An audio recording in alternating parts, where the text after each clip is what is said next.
This is Smithy.tv. Absolutely. Thickness is considered a compliment. I know some brothers, not only thick, but yeah, so the thicker you are, you can hold on to something. Sometimes you feel like that thin woman is All gonna, that good meat. yeah, you got stuff you can hold on to, clasp around it and thing. On the upper level, you can go pop, pop, pop, pop. You can do all kind of shit. That's 20 minutes right there. Pop, pop, pop. A skinny woman, sometimes you get into a skinny woman, you're saying, I didn't realize this could be so deep. You're looking for shit to come out of the earlobe or something, right? But thick. And of course, thick, the other side is some brothers that they're not only going to go for thick, but they go for what we Super call thick. difficult beauty. Thick women with difficult beauty. Now, what is you don't difficult say beauty? Like so ugly that it has a kind of shabba-ranksy look. Oh, there's nothing difficult to that. Well- You just gotta roll up on that shit. So it means that you're always swinging. Yeah. You're always hitting, because the thick sisters are over there in the corner, they're doing their thing. I mean, whoever else is rushing, the thin model types and so on.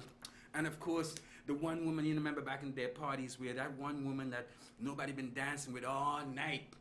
And it's Just coming bubbling. on.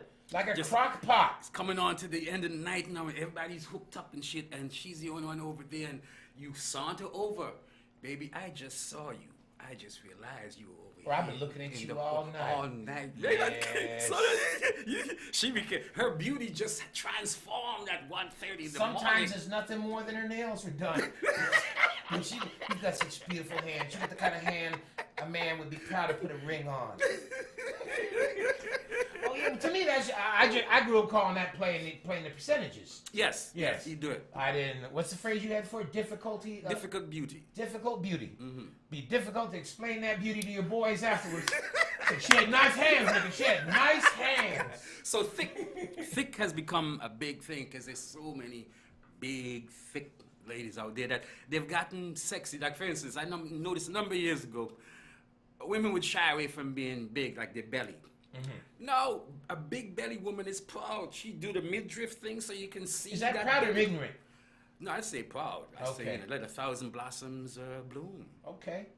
See, because when I see that sometimes, I just say, girl, you need to find a man that will take you to Walmart and buy you a shirt that fit. You know. No, you know, live and let live. Absolutely. Live and let live. You know, well, you know, with the last, with After Hours, where I had the fat ass dancers. I had I'm still amazed you were able to get away with that then. Because well, it was before all of this thickness thing and. and I was a liberation. pioneer. In fact, Clement Absolutely. Virgo, who directed the opening segment, he tried to talk me out of it. He goes, "This is insane," and you know, and so did our choreographer. You know that, but I just remember that I saw School Days in an all-black theater in the neighborhood, and there was one. Then they had the big dance scene because Spike says, "I cannot do a movie without a dance scene," you know. And there was this one girl that was just tearing up the floor, and everybody's howling and clapping. And I could hear women say, "Look at that big girl move," and that stuck in my head. That audience losing their shit, and it's just like, well, and then I said, you know, ain't nobody in the world don't like to see a big ass woman shaking. Absolutely. And I kind of distinctly remember, I'm trying to remember which theater it is, that I got converted to the big womanism. I was in maybe row 6 or something, close to the front of the stage, and it was Ain't Misbehaving. Okay. And you know, them black musicals always have some big sisters in there. Yeah. And Big I voice, remember- big sisters. I remember thinking at one point, I just want to run up on that stage and hug she up. And I was transformed, and I said, That would be assault now. well, yeah. Yeah. I said, what big women are so bountiful and beautiful, and Maybe that's wrong with what's wrong with hip hop and modern R&B. All the female vocalists, you know, want to be Little Kim and little this and little that. You know, where are the blues women? Big Mama, Big Mama Maybelle. Thornton. You know, you said bigs, but now they just little. So maybe that's a problem. Things have changed. We're in a strange time in a strange world here, man. Everything is on the table, and at the same time, everything seems to be off the table. So, That's why we've been rolling, right? Okay, thank you, Ryan. Because talking about everything's on the table and off the table and big sisters. I've not had a chance to see this Rachel Dolezal. Dolezal, yeah. Dolezal's. I don't know if Baby's got back, But I haven't seen any either yet, and I'm surprised that yes. hasn't been highlighted. You know, Takes a mind like you. shame on me to bring this out, but for those of you, we're going to give the introduction to this halfway through the segment. I'm Kenny Robinson. This is Clifton Joseph. If you've been listening, you know what this is all about. This is all about breaking down the news. And tonight, earlier today, we were talking about transgender, but now there's a new expression that my spell check won't even accept when I go to write it. Transracial. Okay, transracial, and that is this woman has been passing herself off as a black woman, and she's the head of the NAACP in Seattle. So some people say, well, maybe she is the blackest woman in Seattle. Thinking, once again, saying not many of our people have, resettled to the northwest of America. I wonder why. Well, Jimi Hendrix is from Seattle, and they had a statue, and they put it in the zoo, and somebody said recently they put the statue of Jimmy across from the monkey house. Oops. That happens, unfortunately. Yes, but they moved Jimmy away from there. So I think they put it nearby the Red House. They moved it from the monkey house to the Red House. But so anyway, so the big controversy is now she lied. But does she have mental illnesses? I mean, because they're saying she created this whole thing. She had a picture taken with some black gentleman that she met to say this is her father. You know, and has totally erased all history of her two white parents from her biography. And she's her parents are her parents. They adopted 3 or 4 young black children, so she grew up with them. You know, but I guess her family. So the least of all, we could say that her parents and her did not come from racist stock. Yes, we could say that because adopting 3 or 4 black children—that's outstanding, given the time, especially. But we better be careful because otherwise people say, "Well, there wasn't slaves; we just adopted." There are millions of people to be our children that work the fields and the houses. We have to be careful with There have been adoption. examples. Yeah, there have been examples of that too. Yes. Really, it certainly has happened. Well, I was away, as I say, out of the country when that happened. And I wasn't up on the social media. Well, they still got her on the front page. Oh yeah, this is when morning, I came CNN. back a couple of days ago and I jumped in. It was over. In fact, at one point I said, "Hold on, did somebody hijack the whole internet thing?" So, but wow, Kenny, a couple of things. Sometimes you think everybody wants to be black. We influence the slang, we influence the clothes, we influence popular culture. I say people only want to be black on Saturday night. The leading Monday rappers. through Friday, when you have to have a job and get back and forth from your job, not too The many media and the entertainment industry likes to anoint anybody white. So, for instance, right now, the reigning rappers are white. Macklemore is on the male side, and what's Ziggy Azalea? So Amy Grant back in the day was big in gospel. So there's always something where the culture elevates anyone white doing something black. Right. And of course, they're blacks who have been since the 20s and maybe even before. They're passing. Oh, that's way before that. Yeah, you're light skinned enough that you can pass. Because that movie Showboat was all about that. Yeah, you are sort of underlined. Aren't you underlined, Kenny? My mother used to keep my hair short when I was little, or try to comp that kink out of it so I could pass. Because my father is dead, so she said if I don't have to hide my Negroid-looking child from my employer, well, that's easier for me. People still yell at me, so, well, how are you on the black show? And I can say, I'm high yellow. And I'm low yellow. Yeah. or explain to my lady friend how Caribbeans would refer to me as red bone. Or clear skin. Yeah, clear skin. I said, is that a new ointment? Is that a zit medicine? I'm clear skin. No blackheads on my face because I use clear skin. So, for instance, the black who would pass for white now would do something similar to this lady here, which is the black who would pass for white. We don't even know them because their parents passed. Yeah, but they have some black families. So most times they'll cut themselves off from that family too because you don't want them. But they still send money home to mama. Yeah, that's what the heroine in Showboat was all about. Right, the woman, and she was in love with the guy, and nobody knew that she was black. Or those old movies they used to have with Jane Russell would play the part, or some white actress. Where I remember the posters, keeping her keeping her secret shade. You know, and Dig. you know, they always have this thing where they pretend that the black mammy housekeeper wasn't really their mom or their grandmother that was raising them and shit like that. So I mean, they've had those as movies for years. For years, you know? and so I'm sympathetic to the woman. I always believe Tom Jones passed. He actually, too many sisters love him. My sister was swooning over Tom. And you hear that Jones. voice, And then, but if you look at Tom Jones' son back back in the '70s, you look at me, you look at Tom Jones' son. Both of us had the afro and the same thing. You wouldn't know the difference. My mom goes, "Why do you try to look like Tom Jones?" And I said, "Cause I'm listening to Bo Diddley." But you know, but Tom Jones' son. So Tom, you know, so a lot of people thought Tom Jones passed. because here's the other thing too, right? A lot of times, what happens is that sex comes into play. Yes. So you have a baby, a transracial baby. No, that's biracial. Biracial, sorry, You're not biracial. transracial. Yeah, a biracial They don't baby. come out darker at well. And they present white, except maybe the frill in the hair. Like you can't get away from kink the in my hair, the little little kink, naps. this little Yeah. kink in there. So you got people might like maybe Tom Jones who beautiful pass, curl. who are white, but they got the thing. But and remember, there's always that other rule too, the one drop rule, right? Make Which it is one. you got one drop in you and you'll do. The most I bizarre. think the law was 1/16. Yeah, Yeah. but the bizarrest place is Haiti, where they had you down to octoon, Yep. quartoon. They had like about 10 categories depending on how much black blood they thought you Yeah. had in them. So we're still fascinated and still not really honest about the question of race. Because at the same time, this transracialism now is happening in what some people call the post-racial. I'm not thing accepting with a that black phrase or president. anybody trying to say that. So, but I'm saying that they're throwing terminologies out there, but it comes down to what is the construct of race. I'm sympathetic to Rachel. Welcome, sister. Turn around, let me see something. But she took away a scholarship from somebody that That now that part pisses me off. And a if bit. she That created part. her hate mail, if That- she created or you know Well, again, you know, if you to make her story more realistic. you're into that, she goes overboard with some of those things because there was another case, right? There's an Indian dude named Vijay Chokal Ingam. Okay. Who he didn't try to pass for black, but he shaved his hair and he did pass for black to get a scholarship to medical school.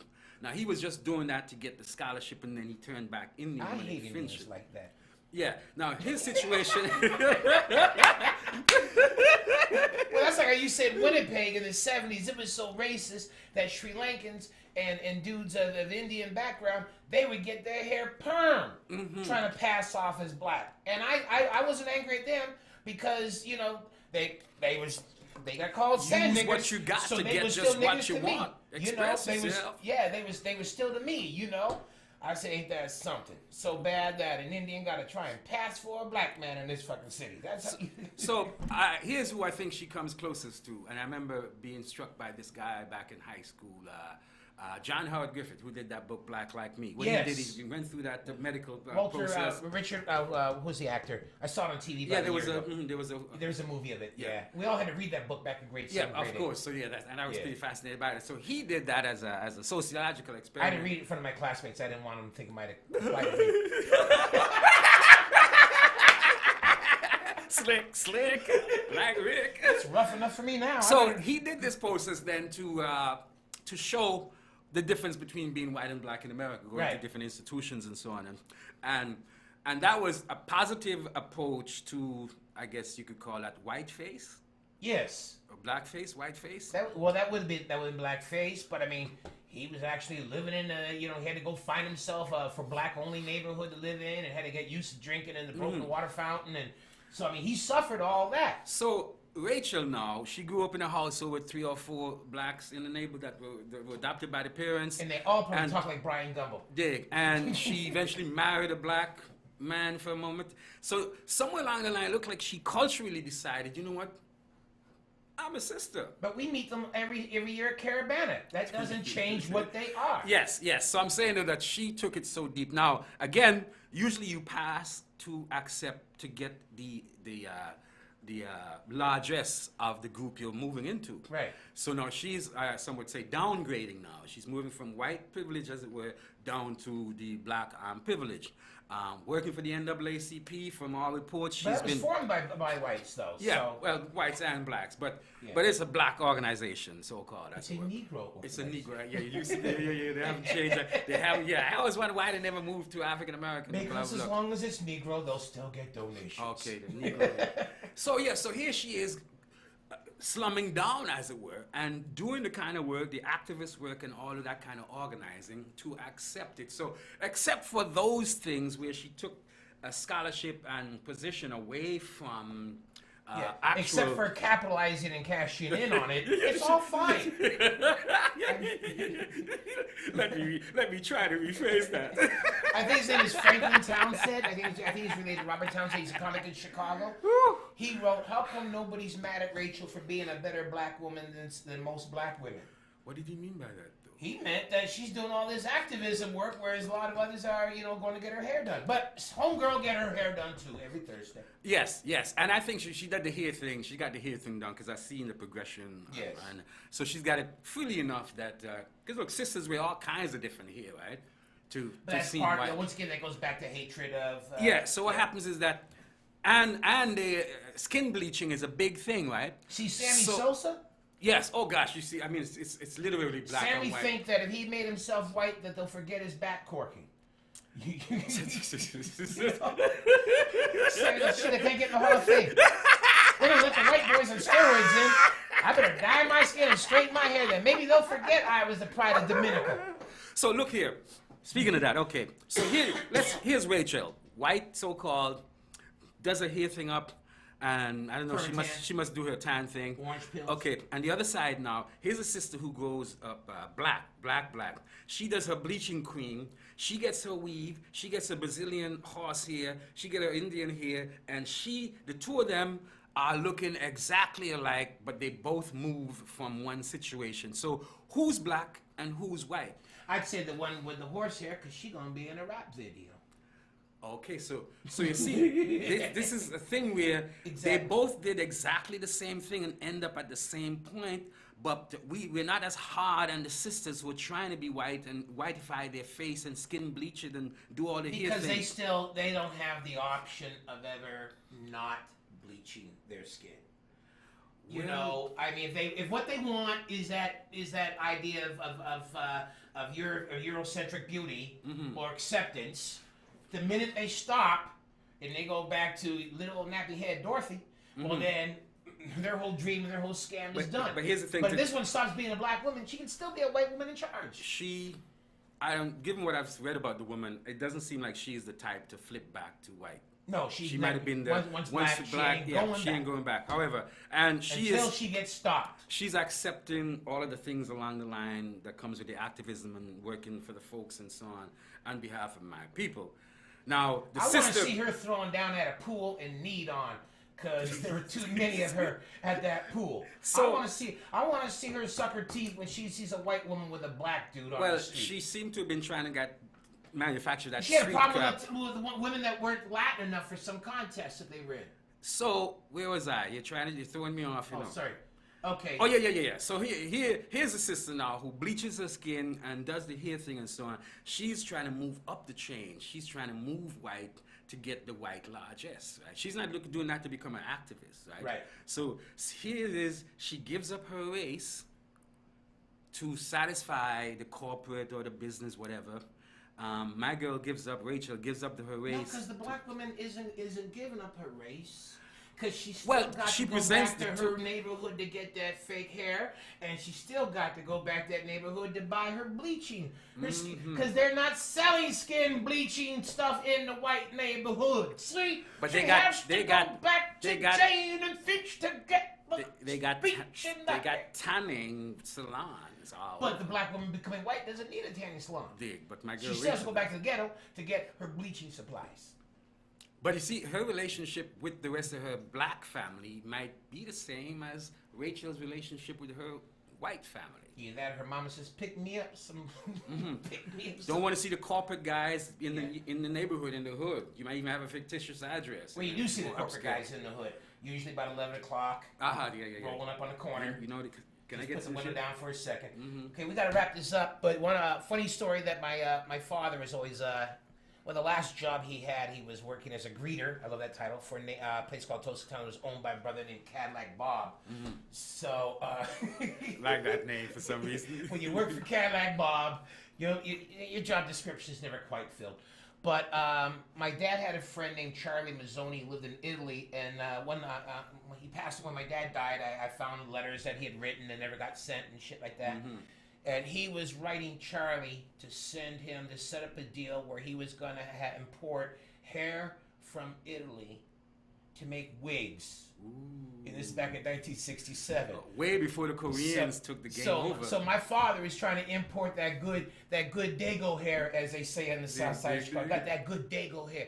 My dad was trying to import that good Italian hair back in 1967. A visionary. Oh. A hair perming visionary, that brother He was saying, the sisters really need, I bet you if I can get this Italian hair at a good rate. You know, so on his deathbed, he was trying to cut the wig deal. Wow. You know, outstanding. so- We love our wigs and hairs, yeah. Well, if I still had hair, I would conk it like Muddy Waters did. So, anyway, folks, this has been Breaking Down the News. Clifton, Joseph, and I don't know if this shit can get broken down any more than we can. So, if you are a white woman passing as a sister, God bless you, and don't let your man say he don't go down. Downtown.